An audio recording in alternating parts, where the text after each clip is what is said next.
Dis. Quoi encore? C'est quoi ta nouvelle idée de génie? Quel matos tu veux qu'on se traballe en plus? Parce que j'en ai ma claque, moi. Les canons, il a fallu tout réorganiser, les avions tout créer à partir de rien, les charges, t'en parles même pas, et t'as quand même réussi à nous trouver des trucs à faire porter en plus à l'infanterie. Tu sais, la bile, c'est pas bon pour l'estomac, hein.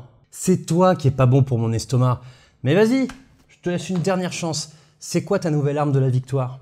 Ben justement, j'ai réfléchi à tout ce que t'as dit et je me suis dit qu'on pouvait peut-être planifier et coordonner une utilisation simultanée de chaque arme pour obtenir des effets synergiques. Mais fallait le dire tout de suite.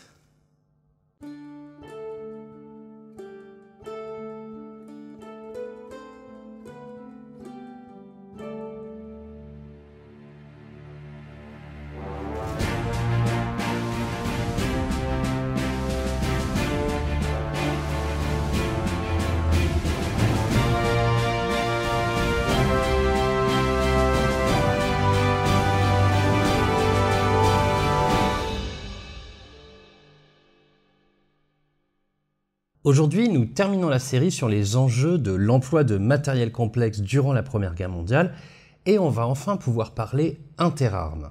Ça a fait partie des 10 concepts à aborder un jour sur la chaîne que j'avais en tête dès le début. Comme quoi on avance. Sauf qu'entre-temps, j'en ai trouvé une centaine d'autres, mais on avance. Et pour illustrer tout ça, nous prendrons la bataille d'Amiens du 8 au 12 août 1918 qui engage Français, Britanniques, Canadiens, Australiens et États-Uniens contre les Allemands. C'est aussi une bataille interalliée. Comme d'habitude, on va se concentrer sur les modes d'action des Français, mais on va tout de même pas effacer les autres. Cette bataille n'est que la première phase de ce qu'on appellera par la suite la bataille de Picardie. Mais avant toute chose, du contexte. Et pour le coup, en sortant de la bataille du Mât, on n'est pas trop mal engagé. Comme on l'a vu, après l'échec des Allemands au Mât, ces derniers organisent l'opération Marne-Schutz-Reims du 15 au 17 juillet, qui mène plus globalement à la seconde bataille de la Marne. Une fois l'attaque allemande repoussée, les Alliés lancent une série de contre-attaques du 18 juillet au 6 août qui font fondre le saillant, rejettent les Allemands derrière la Vesle et reprennent Soissons. Après l'échec rapide et coûteux de l'opération Marne-Schutz-Reims, c'est la fin des offensives du printemps. Les Allemands n'ont plus de quoi attaquer et perdent complètement l'initiative. Et derrière, les Alliés sont clairement montés en puissance. Ils commencent donc par une reprise méthodique du terrain perdu depuis mars 1918. La seconde bataille de la Marne n'est que le début. Mais bon, après 3 semaines de combat, les troupes dans le secteur sont fatiguées. Et ce d'autant plus que le secteur de la Champagne enchaîne les combats depuis bien plus longtemps. Il s'agit donc d'œuvrer à changer de secteur. Et pour pouvoir sécuriser des objectifs stratégiques menacés par les Allemands, on se tourne vers Amiens. Le but est d'éloigner la menace que fait peser le front sur cette ville et sur le lien qu'elle représente avec Paris. Par cette attaque planifiée ensemble et non simplement en parallèle, Britanniques et Français cherchent à réduire un des saillants allemands. Au nord, c'est la 4e armée britannique qui compte un corps d'armée britannique, puis un corps d'armée australien, puis un canadien, le tout soutenu par un corps d'armée de cavalerie. Vient au sud la 1re armée française dotée de 4 corps d'armée, les 31e, 9e, 10e et 35e, suivis de la 3e armée française prête à s'engager si le front allemand venait à se fragiliser. En face, ce sont les 2e et 18e armées allemandes qui tiennent le saillant avec de la réserve en profondeur. L'opération se prépare très rapidement. Décidée le 24 juillet, elle commence le 8 août et profite de la mobilité des réserves britanniques et françaises. En plus de ce qui est déjà sur place, on fait converger un point de force. Pour les Français par exemple, c'est 4 divisions d'infanterie, un corps de cavalerie, 2 bataillons de chars légers, des groupes d'artillerie et la division aérienne de 600 appareils qui sont acheminés du 23 juillet au 6 août. C'est un énorme boost matériel et humain que les Allemands perçoivent bien peu du fait de la rapidité des mouvements et d'une bonne couverture aérienne. Les Britanniques font sensiblement pareil avec un gros contingent de chars engagés. Les Français n'utilisent qu'une centaine de chars FT contre près de 500 du côté britannique, australien, canadien. En plus de tout cela, la préparation d'artillerie est simplifiée, sans réglage de tir aidé par avion pour éviter d'éveiller les soupçons allemands. On a ainsi une grande concentration de forces et de matériel acquise en quelques jours pour organiser une attaque échelonnée en 3 objectifs pour le premier jour. Le secret est à peu près gardé. Les Allemands, confiants dans leur défense en profondeur dans la zone, sont surpris par l'intensité de l'attaque quand celle-ci commence. En parallèle, toute une planification, soutenue notamment par la reconnaissance aérienne, a permis de déterminer des objectifs ainsi que, au moins topographiquement, des zones de frappe d'artillerie potentielles. Bon, vu qu'on parle pas de ça, on va pas pouvoir rentrer dans le détail de la technique des tirs d'artillerie. C'est assez complexe car on a différents types de tirs mobilisables en fonction de la situation. Retenez néanmoins que l'artillerie, en août 1918, a fait de gros progrès dans sa coordination avec les opérations de première ligne. L'idée est qu'elle doit toujours précéder sans la distancer l'avancée de l'infanterie. Il n'y a plus de préparation massive d'artillerie, maintenant il faut secouer au dernier moment le secteur attaqué. On parle de feu roulant ou de barrage roulant. On peut y rajouter les barrages d'interdiction, qui cherchent à encadrer par ces tirs un espace de combat pour empêcher l'ennemi d'y apporter des renforts. Et bien évidemment de la contre-batterie, toujours pour protéger les troupes à l'assaut de l'artillerie adverse. Enfin, notons que pour la bataille d'Amiens, l'artillerie n'est pas aussi concentrée que pour la Malmaison. On est à 14 batteries au kilomètre de front attaqué contre 40 dans la vidéo précédente. Aussi est-il prévu d'exécuter une manœuvre de glissement des feux. On concentre l'artillerie au nord pour soutenir le début des opérations, puis on la fait suivre les attaques échelonnées vers le sud en fonction de comment ça se passe. L'artillerie glisse ainsi d'un corps d'armée à un autre quand les objectifs sont atteints. On parle évidemment ici d'un boost, chaque division et corps d'armée a ses moyens d'artillerie propres. Je vous en parle ici car elle est difficilement représentable dans sa globalité. Il y a des mouvements d'artillerie tout au long de la manœuvre. Certaines divisions se retrouvent ainsi par moments avec le triple de tubes de ce qu'elles ont d'habitude. Tandis que certains groupes d'artillerie ont l'occasion pendant la bataille de soutenir jusqu'à 4 divisions différentes. Bref, voilà, la dimension tactique de l'artillerie en 1918, c'est tout un sujet qu'on ne fait qu'effleurer ici. Mais jetons donc un œil à la bataille. Pour le premier jour, le 8 août, l'attaque a 3 lignes objectifs, la verte, puis la rouge, puis la bleue. L'attaque est échelonnée avec de la réserve pour chaque axe d'avancée, et chacun de ces axes a un horaire différé pour empêcher les Allemands de déterminer où est la véritable menace. La bataille commence ainsi à 4h20 avec une attaque des Canadiens et des Australiens dans un gros brouillard. Un ensemble de frappes aériennes est lancé contre les aérodromes et batteries d'artillerie lourde ennemies. Les chars de cet assaut ne se mettent en route qu'1 heure après, tandis que les Français lancent leur gauche et prennent Mereuil, puis c'est au tour des Britanniques d'attaquer au nord sur Morlancourt. La ligne verte est rapidement sécurisée, malgré un peu de retard, et les Allemands engagent une partie de leurs réserves sans savoir où se trouve la plus grande menace. On notera d'ailleurs que ces dernières sont également perturbées par des attaques aériennes d'interdiction, rendant leur déploiement difficile. À 8h20, la deuxième phase commence avec une attaque généralisée et un engagement du centre de l'armée française contre Genonville. Les réserves allemandes sont de plus en plus aspirées pour réagir à cette poussée. À 11h, les Australiens tiennent leur portion de la ligne rouge. Cette première phase de la bataille se passe très bien pour les Alliés. Tout le monde avance, les objectifs sont bien pris et la réserve allemande a du mal à savoir où donner de la tête. Les Français sont plus lents parce qu'ils manquent de force de frappe, notamment de chars qu'ils réservent pour les moments de plus grande résistance. L'après-midi est plus difficile. Si les Australiens peuvent lancer une troisième attaque contre leur dernier objectif, les Canadiens ont pris du retard et ne peuvent s'y mettre qu'1 heure après. Les Britanniques se cassent un peu les dents contre Chipilly et Cerisy. Les Allemands ont finalement ramené du monde et peuvent réagir à la poussée des Canadiens et des Français. Ces derniers montent une dernière attaque à partir de 18h30 contre Fresnoy en chaussée, qu'ils ne sécurisent qu'à 22h. Cette première journée, si elle n'a pas pris l'entièreté de la ligne bleue, son troisième objectif, est un grand succès qui a complètement déstabilisé la défense allemande. Retenez cette attaque sur Fresnoy en chaussée, on va y revenir pour avoir plus de détails sur une attaque locale.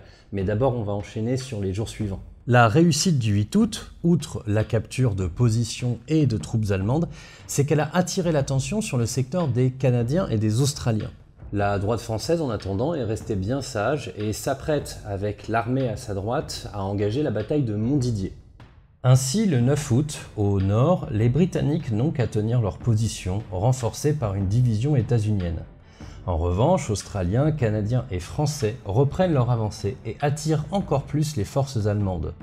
En parallèle, l'artillerie française glisse toujours plus au sud et le 35e corps s'engage contre Montdidier qui, désormais menacé par le nord et le sud, est rapidement prise. Cette attaque leur permet dans l'après-midi de s'emparer d'Assainvilliers, renforçant le coin enfoncé dans la gauche allemande qui doit replier plusieurs de ses divisions face à une possible tenaille. Si les renforts arrivent au nord depuis Péronne, la situation à l'ouest est désormais compromise pour les Allemands, qui engagent un repli à la limite de la fuite. Cela n'a pas l'air de grand-chose sur la carte, mais c'est un résultat majeur. En prenant Montdidier et en mettant en grand péril le dispositif allemand alors que leurs réserves sont engagées plutôt au nord, les Français y gagnent doublement.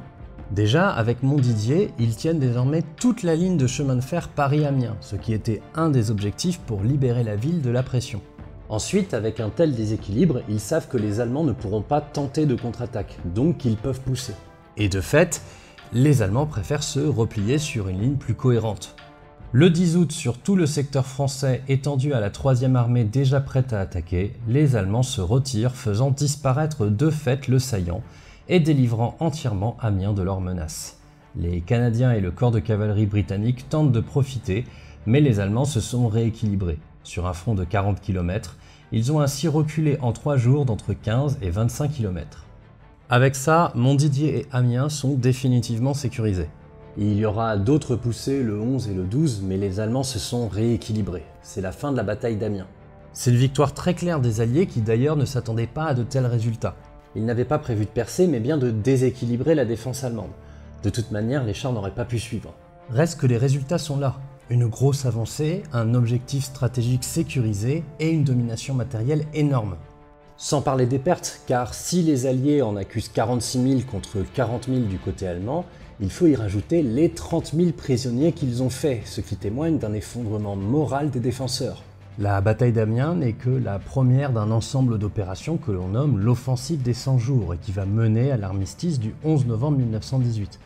Mais bon, c'est pas notre sujet et on en est encore loin. Mais pour vous donner une idée de l'importance de cette bataille dans l'esprit des contemporains, sachez que Ludendorff, le général en chef des armées allemandes, a surnommé le 8 août la journée de deuil de l'armée allemande. Il donne même sa démission à Guillaume II qui la refuse. Mais bon, dans l'ensemble, la bataille d'Amiens marque une prise d'ascendant dont les Allemands sont très conscients. Mais avant de sortir de cette bataille et d'entrer dans notre concept du jour, je vous propose de revenir sur l'attaque de Fresnoy-en-Chaussée le 8 août.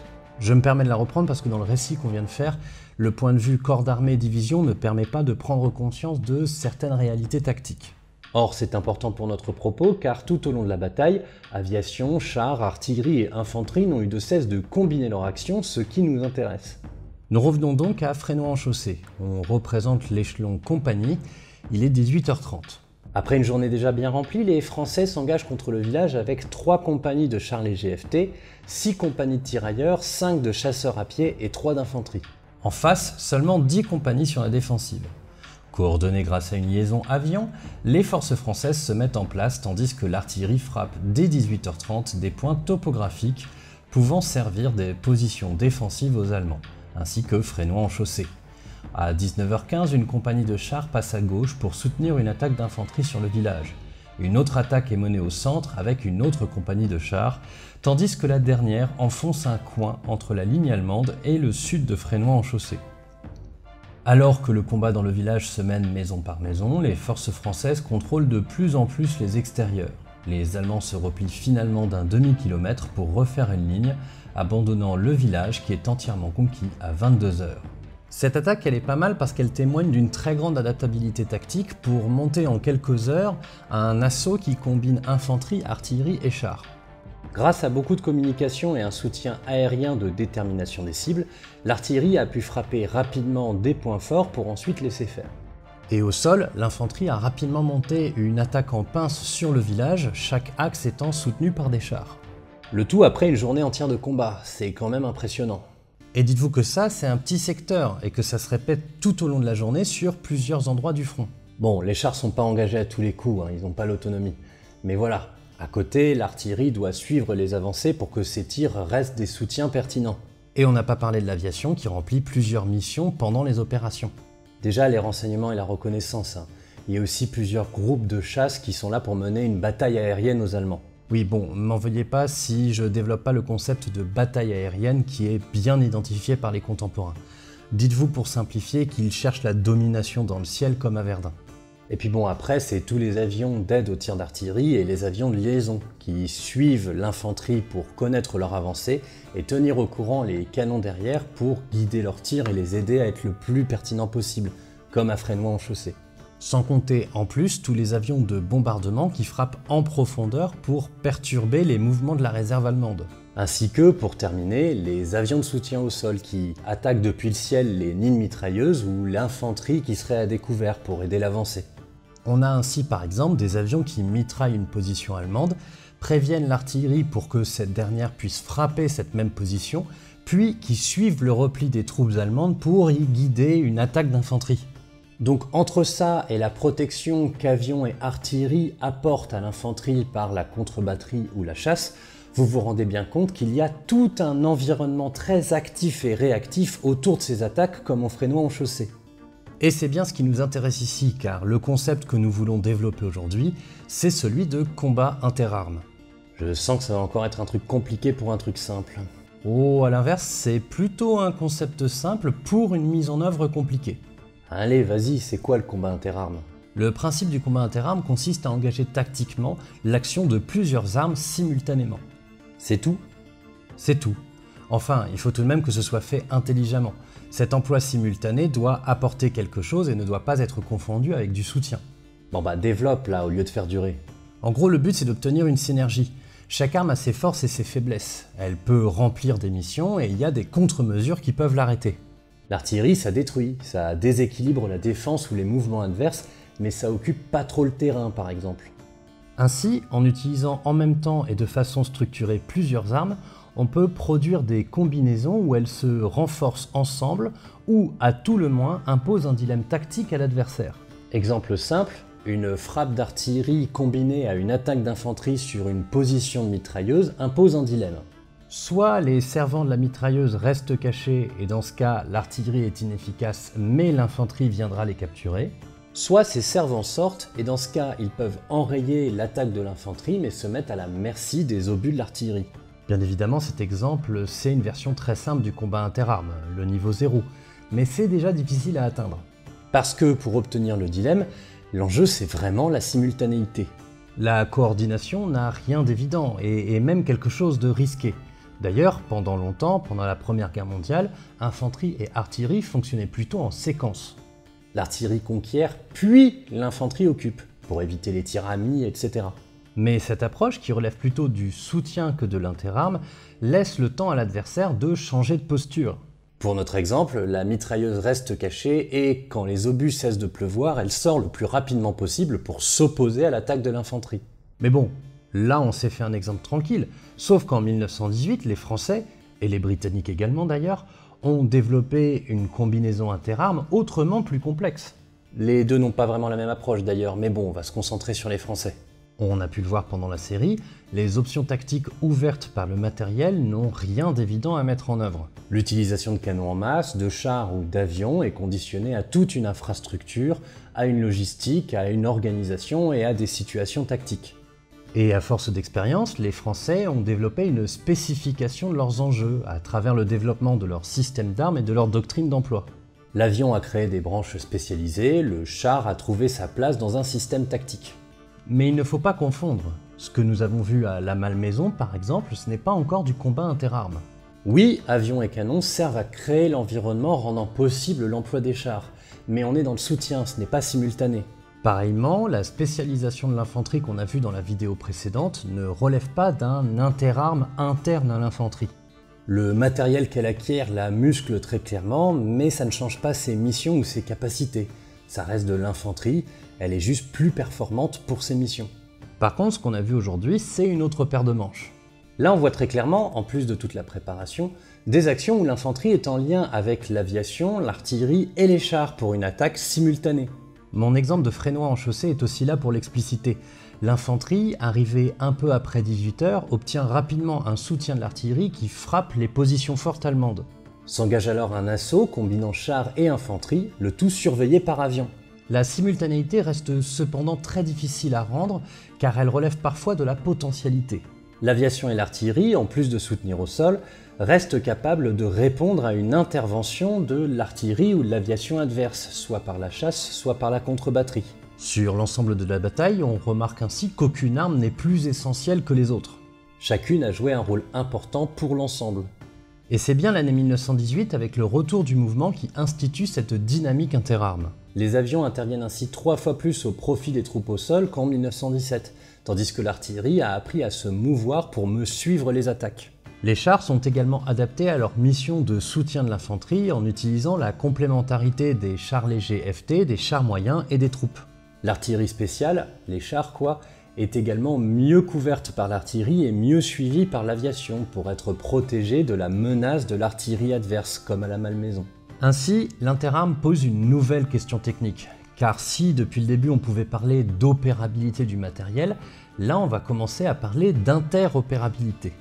Même si on est loin d'une pensée explicite en 1918, l'interarmes impose des matériels conçus pour fonctionner ensemble, voire dont l'utilisation même est conditionnée par l'interarmes. Cela peut paraître extrêmement complexe, et ça l'est, mais ça peut aussi simplifier quelques équations. Avec l'interarmes, l'enjeu n'est plus de concevoir l'arme parfaite. Ce n'est pas avec un char ou un avion révolutionnaire qu'on gagne une guerre. C'est plutôt à l'inverse par la création d'un environnement matériel et tactique où chaque arme, déjà organisée pour fonctionner, s'intègre dans un tout multipliant les effets, les options et les adaptations. Mais pour ça, il faut penser les interactions entre les armes, créer une coordination et les conditions d'une utilisation simultanée, une interopérabilité.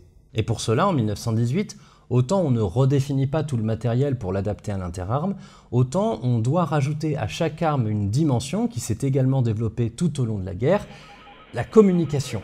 Parce que bon, la coordination et la planification c'est super, mais on le comprend bien, une attaque pendant la Première Guerre mondiale, ça demande des adaptations sur le moment. Indépendamment de ce qu'on a vu dans la vidéo précédente sur l'autonomie laissée aux plus petits échelons, il faut bien commander et conduire les opérations pendant les opérations. Le 2C, commandement et conduite, est un concept bien plus tardif. Calmez-vous. Mais ça n'empêche pas les Français de mettre en place une structure consciente de l'enjeu. Ils parlent d'ailleurs de bataille conduite. Bref, pour conduire la bataille, pour permettre aux armes de se coordonner momentanément ou au commandement de suivre les attaques et de s'adapter, ils ont développé tout un réseau de communication. C'est essentiel, on utilise tous les moyens à disposition. TSF, téléphone, radio, pigeon, messager à moto ou à cheval, etc. Et le réseau ainsi tissé peut devenir particulièrement complexe. Je me permets ici de vous le décrypter dans sa dimension radioélectrique. Voici un schéma théorique de ce réseau en 1918. Reprenons-le par étapes. On a d'abord la structure compréhensible de la communication de la hiérarchie. Chaque armée est reliée au groupe d'armées auquel elle appartient et aux armées sur ses flancs. Idem en dessous pour les corps d'armée, idem en dessous pour les divisions. Corps d'armée et divisions sont reliés au secteur aéronautique afin de pouvoir gérer une intervention de la force aérienne. C'est en dessous que ça se complique. En effet, la division, c'est l'échelon de la coordination du combat. C'est elle qui concentre les informations des opérations en cours. Il y a donc plus seulement les échelons inférieurs à gérer, mais également tous les soutiens d'artillerie et les remontées de terrain. Ainsi, la division est reliée à ses régiments, reliés entre eux, mais aussi à son groupe d'accompagnement et à un centre de renseignement avancé, observateur sur le terrain. Ce centre est également en relation avec les régiments et les bataillons, eux-mêmes reliés aux autres bataillons du régiment, et évidemment aux régiments au-dessus. À tout cela, il faut rajouter les véhicules de liaison radio sur le terrain. Et oui, rappelez-vous, on avait parlé de chars dotés de TSF. Il y a également des avions qui, en fonction de leur mission, de leur situation, sont reliés à qui de droit. Notez que les avions ne peuvent qu'émettre et non recevoir. C'est trop compliqué à gérer, sauf à faire un avion exclusivement fait pour ça, ce qui n'arrive que pour les avions de commandement. La division a ainsi directement une liaison avec les chars d'assaut radio et les avions de commandement, tandis que les avions de réglage du corps d'armée sont reliés aux groupes d'artillerie de corps d'armée et de division selon ceux qu'ils guident. Les groupes de division sont également appuyés par des ballons. Ajoutons à cette structure les groupes d'artillerie lourde à grande puissance dotés de ces avions d'aide au tir. Ainsi, et c'est bien plus important, qu'une ribambelle d'avions d'accompagnement de l'infanterie qui restent en contact avec le régiment, la division et le corps d'armée concernés. On comprend donc que la structure de communication n'avait rien d'évident à créer et à entretenir. Voilà, on a pris un peu le temps sur cet aspect technique, mais c'était nécessaire. L'interarme, c'est aussi ça. Coordonner des armes différentes, ça s'improvise pas. Mais les dimensions des combats tactiques en 1918 sont telles qu'on ne peut se suffire d'un plan. Toute la structure de communication est donc là pour suivre ce qu'il se passe, déterminer les points de résistance ou d'effondrement et monter des attaques. L'infanterie peut ainsi mobiliser rapidement une intervention de l'artillerie ou de l'aviation, peut demander à être dirigé ou alors s'organiser pour coordonner une attaque avec des chars. Et les états-majors, de leur côté, peuvent suivre les opérations beaucoup plus facilement et envoyer leurs réserves sur les points clés qu'ils repèrent, et ce à chaque échelon. Bon, évidemment, je vous épargne le reste, mais il y a aussi tout un système de fanions, de fusées éclairantes, de pigeons, etc., etc. Enfin, de quoi rendre le réseau de communication résilient aux imprévus. Alors, ça demande du monde tout ça, hein. Une batterie d'artillerie, par exemple, peut allouer jusqu'à 20 de ses 200 hommes à la communication. En même temps, elle doit gérer les demandes de la division, des régiments et les informations des avions de réglage de tir. C'est tout un travail, hein.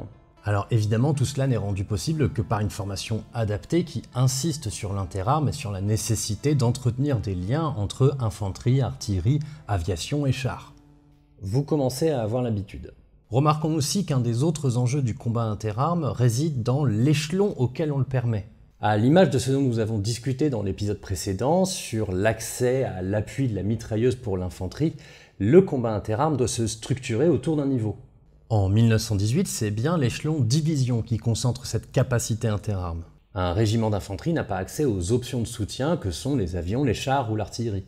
Quoi qu'il arrive, c'est au commandement de la division d'allouer ses capacités matérielles et tactiques, et cela se retrouve d'ailleurs dans la structure de la communication. Ça tourne autour de la division. Mais vous noterez que cette dimension interarmes impose encore deux facteurs. Tout d'abord, que chaque arme soit formée et organisée pour cette structure collaborative.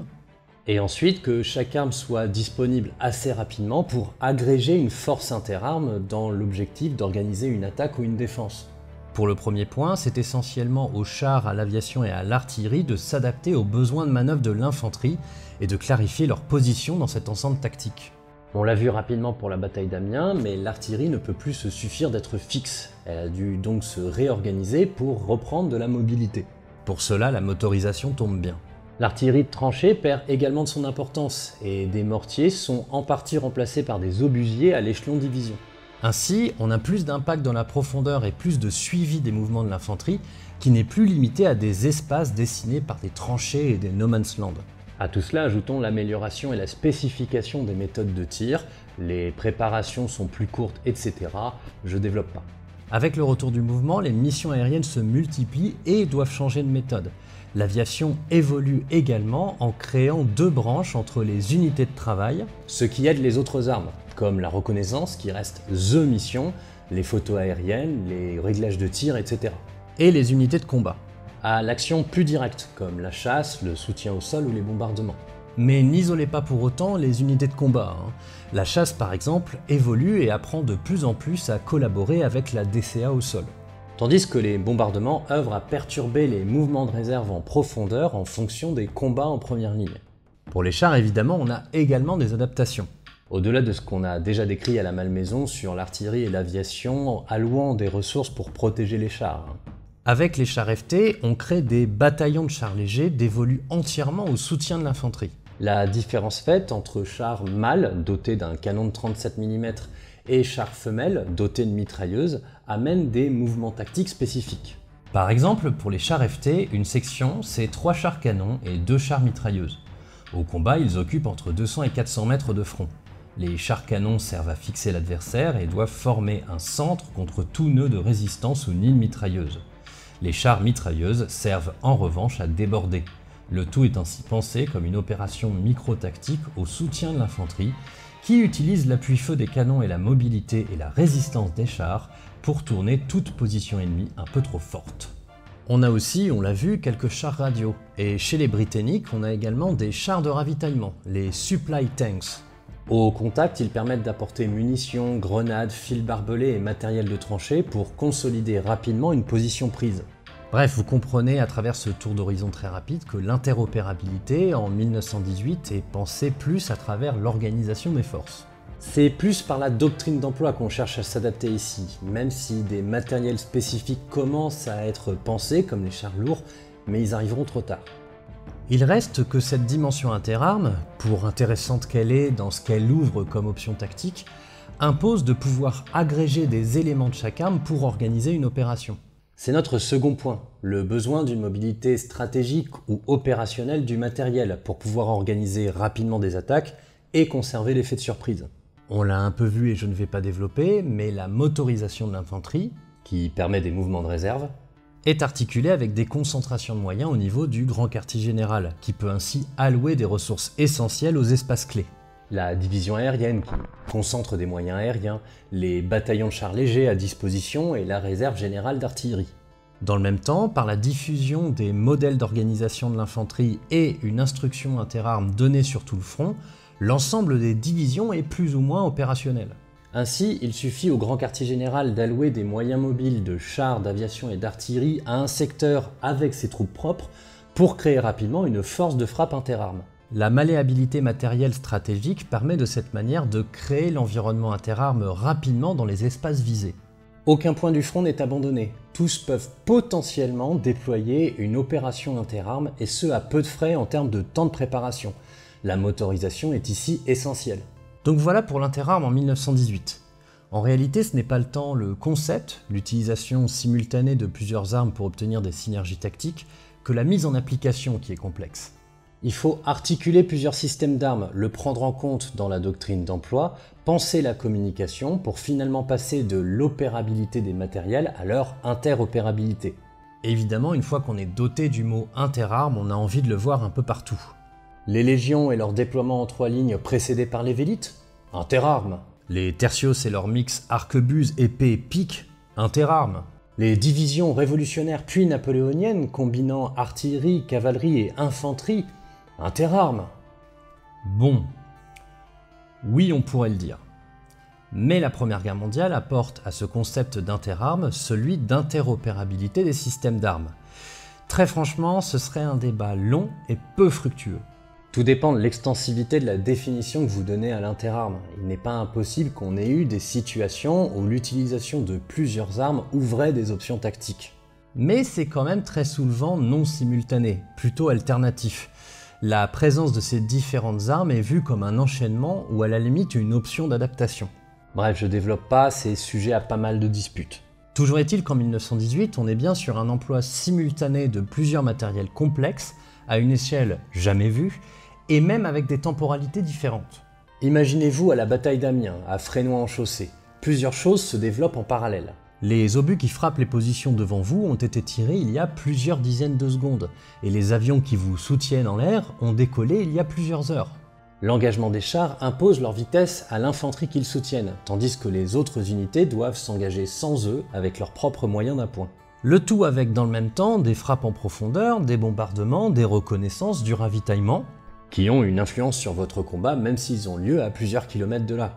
Tenez d'ailleurs, pour l'anecdote, pendant la bataille d'Amiens, on a un avion touché par un obus dans sa course. Pas de chance, mais ça témoigne quand même d'une certaine occupation de l'espace, et ce, même dans les airs. Et vous pouvez ajouter à cela les milliers de messages radio qui circulent sur le champ de bataille, invisibles mais essentiels. Et finalement, c'est pour ça que je vous ai gardé le concept d'interarmes pour la fin de cette série. C'est un aboutissement, une synthèse des enjeux des matériels complexes. Chaque système d'armes est une option opérable qui impose ses coûts. Chaque doctrine d'emploi est une possibilité tactique qui impose ses conditions. Et finalement, pour obtenir une armée fonctionnelle, il faut penser la combinaison de l'ensemble, définir la relation entre les armes dans l'espace et le temps. Ce qui demande de nouvelles adaptations, notamment à l'infanterie qui doit s'alourdir pour rester pertinente tactiquement et se motoriser pour rester mobile stratégiquement. Et derrière, il faut équilibrer votre dispositif. La bonne proportion de chars, d'avions, de canons, etc. Car vos ressources et vos infrastructures ne sont pas illimitées. C'est un équilibre complexe à déterminer, ce qui fait que l'interarme est un enjeu constant, à la fois pour lui donner toutes les options possibles et pour le faire advenir réellement. D'ailleurs, de ce point de vue, autant on peut avec cet épisode souligner la grande réussite française, ainsi que britannique, de développement d'un environnement interarmes cohérent, efficace et novateur, autant il faut bien le dire, c'est surtout une victoire industrielle face aux Allemands.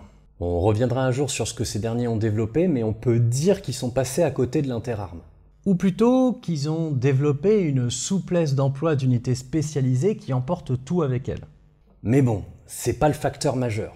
Il y en a plein évidemment, mais d'un point de vue matériel, c'est simple, ils sont battus sur tous les niveaux.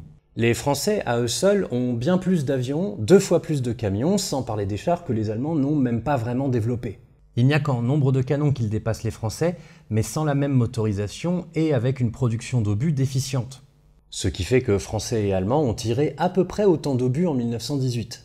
Voilà, donc matériellement, industriellement, les Allemands sont loin d'avoir les moyens des Français. Forcément, ça conditionne la structure de leur armée et leurs choix tactiques, d'autant plus que vous pouvez y rajouter les Britanniques et les États-Unis. On reviendra plus en détail sur la défaite allemande, c'est plein d'enjeux très intéressants, notamment dans le domaine de la vision stratégique. Et pour les Français et les Britanniques évidemment, ce n'était pas non plus parfait. Ce qu'il y a tout de même de fascinant, c'est qu'au terme de la guerre, les victoires n'ont pas été obtenues grâce à des ruptures, mais grâce à des adaptations par étapes. Loin d'une vision disruptive, l'armée française s'est adaptée petit à petit, a adapté de nouveaux matériels avec de nombreux tâtonnements, mais finalement, elle a changé du tout au tout et en à peine 4 ans. Je vais vous donner quelques chiffres, ça va vous donner une bonne idée. Du début à la fin de la guerre, l'infanterie passe de 67 à 45% des effectifs, tandis que l'artillerie monte de 16 à 26%. On a déjà parlé des engins d'infanterie passant de 1 pour 200 hommes à 1 pour 5, mais cela vaut pour le reste du matériel. D'un canon de 75 mm pour 200 hommes, on passe à 1 pour 55. Pour les canons lourds, on va de 1 pour 5000 à 1 pour 70. En 1918, on compte un char pour 233 hommes et un avion pour 90. La transformation concerne aussi le génie, le soutien et la logistique, un quart des effectifs ne participant pas au combat. En plus des près de 90 000 camions et automobiles, en plus du réseau ferré, l'armée française passe de 2000 à 200 000 téléphones et de 50 à 28 000 postes radio. Voilà, avec ces chiffres de matériel pur, appuyés sur tout ce qu'on a dit dans cette série, vous avez de quoi percevoir la profondeur de la transformation. Chaque explosion de dotation témoigne d'un pari et d'une intégration tactique, et je parle pas seulement des chars et des avions. Les téléphones et postes radio pour la communication, les camions pour le ravitaillement et la mobilité, etc. Le tout adossé à des doctrines d'emploi bien sûr, mais également appuyé par des formations, des stages et des compétences diffusées dans les troupes pour rendre tout ça opérant. L'organisation des unités, le développement d'infrastructures et d'industries adaptées, les innovations pour améliorer les systèmes d'armes. Le tout pour arriver à une solution tactique, opérationnelle et stratégique particulièrement articulée jusqu'à l'interarmes. Et encore, on est très loin d'avoir tout dit sur cette guerre, et même pour ce seul front d'ailleurs. C'est infini. Mais bon, on sort au moins de cette série avec des concepts qui vont nous être très utiles pour la suite. Je considérerai à partir de maintenant que je peux les utiliser. Et voilà, c'est la fin de cet épisode et de cette série, j'espère que le tout vous a plu. En attendant, moi je vous remercie de m'avoir écouté, et je vous souhaite une bonne journée.